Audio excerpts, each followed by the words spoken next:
மலாலா யூசப்சாய் அவர்களின் பொன்மொழிகள். 16. ஒரு குழந்தை, ஒரு ஆசிரியர், ஒரு புத்தகம், ஒரு பேனா உலகத்தை மாற்ற முடியும். 15. நம்முடைய குரலின் முக்கியத்துவத்தை நாம் மௌனமாக்கப்பட்ட போதுதான் உணர்கிறோம். 14. நான் என் கதையை சொல்கிறேன், அது தனித்துவமானது என்று அல்ல, அது பல பெண்களின் கதை என்பதால்தான். 13.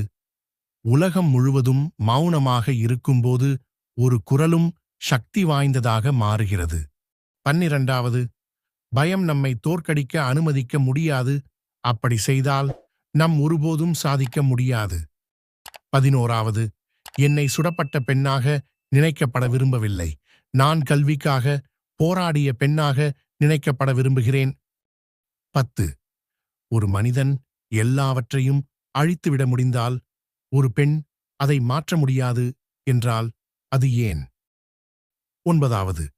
நாமெல்லாம் ஒருவருக்கொருவர் மனிதர்களாக கருத வேண்டும் மற்றும் ஒருவருக்கொருவர் மரியாதை செய்ய வேண்டும். 8. நான் தனியான குரல் அல்ல, நான் பலரின் ஒருவராக இருக்கிறேன், நான் இங்கு எனக்காக அல்ல, பள்ளிக்குச் செல்ல விரும்பும் அனைத்து பெண்களுக்காக நிற்கிறேன். 7. நாம் எங்கள் புத்தகங்களையும் பேனாக்களையும் எடுப்போம், அவை எங்களின் மிகச் சக்தி வாய்ந்த ஆயுதங்கள். 6. ஆயுதங்களுடன் நீங்கள் பயங்கரவாதிகளை கொல்ல முடியும், கல்வியுடன் நீங்கள் பயங்கரவாதத்தை அழிக்க முடியும். 5.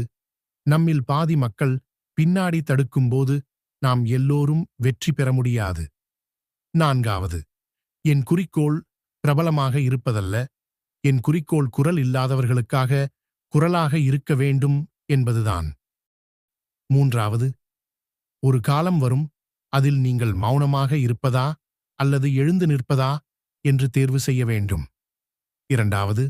நாம் அனைவரும் சேர்ந்து நமது சமுதாயங்களுக்கு மாற்றத்தை கொண்டு வர முடியும். 1. நாம் பயந்தோம், ஆனால் நம் பயம் நம் வீரத்துடன் ஒப்பிடும்போது பலவீனமானது. இந்த பொன்மொழிகள் பிடித்திருக்கும் என்று நம்புகிறேன். உங்கள் உணர்வுகளை கமெண்ட்ல பகிருங்க மற்றும் லைக் பண்ணுங்க, சப்ஸ்கிரைப் செய்யுங்க. உங்கள் ஆதரவுதான் எங்களுக்கு இயக்க சக்தி. நன்றி.